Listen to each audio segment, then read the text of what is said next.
So good morning everyone. So today I will present my work about light therapy. So to start with an introduction, as you all know, for the growth of the turf we need some water, carbon dioxide, temperature, nutrients, and of course light. And the main limiting factor of photosynthesis is light in stadium because of the shade of the stand. And behind the word light, there are three main characteristics. So the light quality.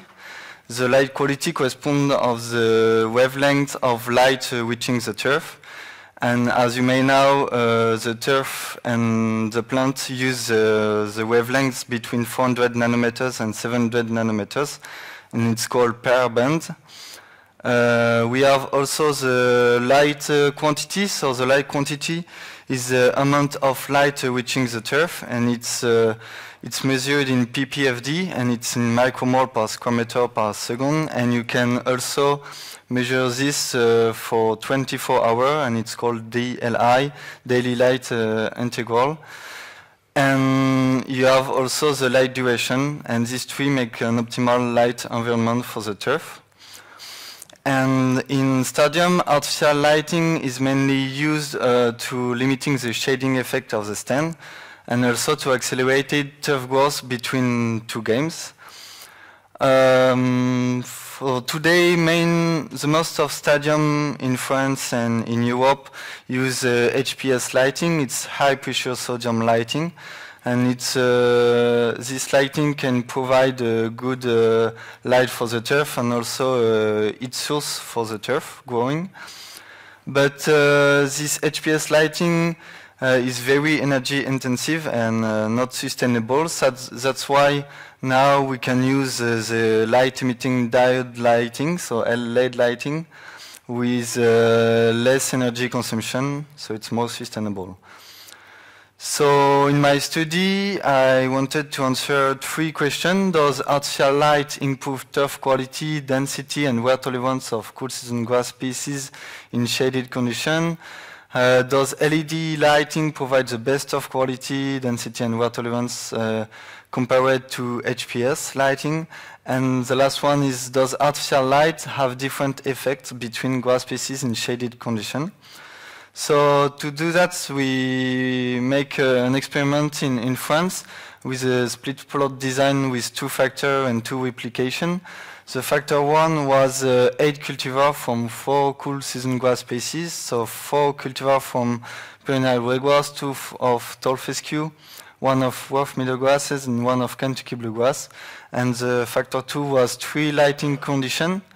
So the 3 lighting conditions, we had the shade net from Dietex, and the shade net can provide 60% of the shade.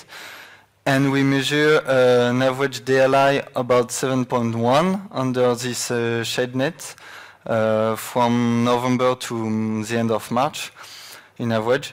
For the condition shade plus HPS, we put 6 HPS lamp from Ortilix. It was 1000 watt lamps at 1.5 from the turf canopy, and it can bring 12.3 DLI per day. And the heat release of the HPS lights can increase by 2 degrees the temperature at the turf canopy level. And the last condition was LED. And here we put 19 LED, so 18 watts from Valoya at 20 centimeters from the turf canopy for DLI of 12 mole per square meter per day. And and the temperature at the turf canopy was about by plus 1 degree. And here it's a drawn picture to see the experiment with the 2 replication 1, replication 2. And here was the wear path, so we do the wear once a week, every week. Yeah. And about the measurement, so we make some quantitative and qualitative measurement. For quantitative measurement, we measure the temperature every 30 minutes at the turf canopy level. And for the light quantity, we calculated the DLI of each plot every day. And for that, we make some measurement with a quantum sensor. And we took some picture, fish eyes picture, and we use gap light analyzer software. With it's a software that we put all our fish eyes picture, and with the sand pass, we can calculate it and estimate it, the daily light integral of each day. And we measure this light quantity with a doctor from the INRAE in France. And for qualitative measurement, we make some visual scorings. So for turfgrass quality, turfgrass density, and wear tolerance. So here's the first results. So here we can clearly see that artificial light can improve all the species studied for turf quality, turf density, and wear tolerance. We increased the turf quality in average by 2.4 points. For the turf density, it's 2.5, and the most impressive was for the wear tolerance with 3.7 more points. So we can say yes, the artificial light can improve turfgrass quality, density, and wear tolerance in shaded conditions. Then if we look at each traits, this first graph shows the effect of lighting on turfgrass quality. So here, if we look at the green bar, we can see that the species dwarf meadowgrass thrive in shade, and it's really good in shade. And the other species was not really good in shade with an average of 3. And if we look at the yellow and the purple, the red bar, there are no significant difference between shade plus HPS and shade plus LED. We obtain the same results. Here it's for the density, so we obtain the same result as for the turf quality with a good density for dwarf meadowgrasses.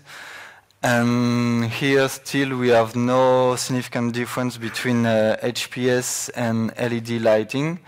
The only difference was for the condition shade plus HPS, where we find a significant difference between tall fescue and perennial ryegrass. The tall fescue was more dense than perennial ryegrass under shade plus HPS. And the last one was for the wear tolerance.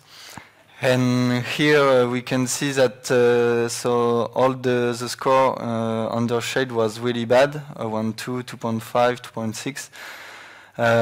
And same for dwarf meadowgrasses, where we had 5.2. And the artificial lighting can improve the wear tolerance. And here also there are no significant difference between the two light conditions. So we can say no, there are no difference between LED and HPS in our study, in our condition. And here is some pictures so I took at the beginning of March. So the study began at the 1st November 2019, and here after 4 months. So we can clearly see the two application of dwarf meadowgrass was good, and we can also see that the wear tolerance was not good. And here it's under HPS, so we can see that it's more dense and the quality of the turf was better, and also the wear tolerance. And here it's for LED. And then we wanted to determine the minimum DLI required to achieve an acceptable turf grass quality, density, and wear. So in my study, with the word acceptable, we mean a score above 5. So that means that, for example, for perennial waygrass, if we want a score for turf quality above 5, we need 8.4 mole per square meter per day. So we measure all this value in our condition. It was a clay loam soil, and it was during the winter. So we see that here that perennial waygrass need less light than tall fescue. And here we can also see that to have a better wear tolerance, we need more lights. And so for the last one, there are no, the artificial lights have no difference effect between cool season grass species, except for under the condition shade plus HPS, where we find that for the density, the tall fescue was better than perennial waygrass. So, as a conclusion, artificial lighting can significantly improve cool season grasses under shade for turfgrass quality, density, and wear tolerance. There are no significant difference between LED and HPS lighting in all species and all traits studied. And we see that dwarf meadow grasses significantly thrive in shade. And we have no difference between these two type of lights. So we wanted to make a comparison between these two type of lights. So first, if we look at the lights for the quality, LED is good because you can adjust the spectrum and not for HPS. So as I said, the turf needs use wavelengths between 400 nanometer and 700 nanometer. And for example, a spect in the blue spect it's mostly used by the turf because the blue can be used by the turf to have more vegetative growth. So you can adjust the wavelengths to have good wavelengths for the turf.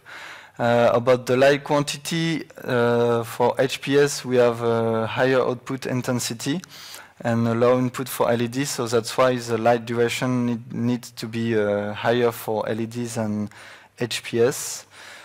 About the technologies, HPS technology has a lifetime about 20,000 hours and the LED have 50,000 hours, so it's better to use LED. The heat release is highest for HPS, but in our study we saw that at the turf canopy level we only increased by 2 degrees under HPS because it was at 1.5 meter and the LED was at 20 centimeter and it was increased by 1 degree. So there are not a big difference between these two light conditions. And of course, the electricity consumption of HPS is higher than the LED. And if we look at the investment, of course, LED is higher than HPS, but the energy cost will be lower for LEDs than HPS because of the energy consumption. So we can have a quick return on investment. And for the moment it's just also the beginning of the LED, and in the future we can think that the LED the price of LED will be lower than today. And another thing is that for the moment we can use in the future we can we can use other spectrum with will be the best for the turf and for other grass species. So yeah, and yeah, thank you.